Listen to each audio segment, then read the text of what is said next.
gente vai ver a relação entre investimento e depreciação na determinação do estoque de capital, tá? É o modelo de Solomon. Então, olha só, relação entre investimento e depreciação.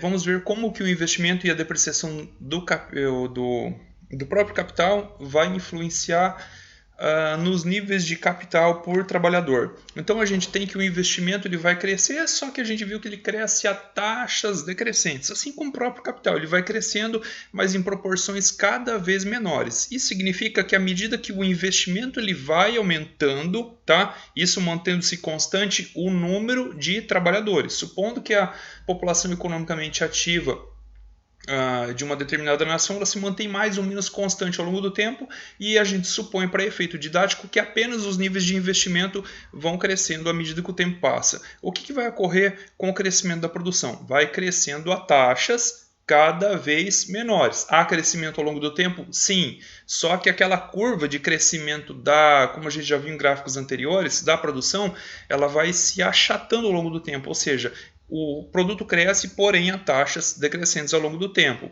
Isso em função do quê? Dos rendimentos decrescentes do fator de produção e investimento. Tá?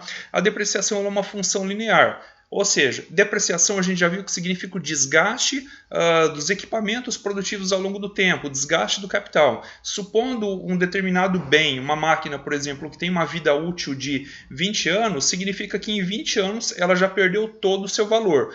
Ou seja, se a gente considerar uma depreciação fixa, um desgaste fixo, sempre as mesmas taxas anuais, isso significa que a cada ano que passa, essa máquina ela tem um desgaste mais ou menos na ordem de 5%. Tá? Então essa depreciação ela vai ser constante, e por ser constante, ela vai ter esse aspecto no gráfico. Ela é uma linha reta, ela tem uma inclinação linear, como vocês podem verificar aqui. Essa aqui é a inclinação que significa a taxa de variação. Ela sempre vai ter exatamente este mesmo ângulo aqui, vai formar um triângulo da mesma magnitude em cada um dos períodos de tempo que passa, tá? Então a depreciação ela é uma função, ela se verifica aqui o efeito dela no capital por trabalhador, tá? Então esse capital ele vai se depreciando a taxas constantes ao longo do tempo, né? Então à medida que o estoque de capital varia, né?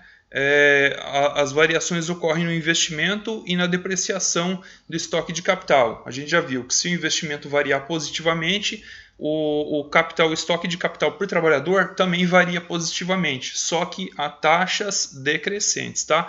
E a depreciação ela vai corroendo o capital ao longo do tempo, só que a taxas fixas. Tá? Se o investimento aumenta, o capital por trabalhador também aumenta. Se a depreciação aumenta, o capital por trabalhador ele vai necessariamente diminuir. Tá? Então a gente vai ter essa relação aqui, que ΔK, que é a variação do capital por trabalhador, vai ser igual ao investimento menos a depreciação do capital.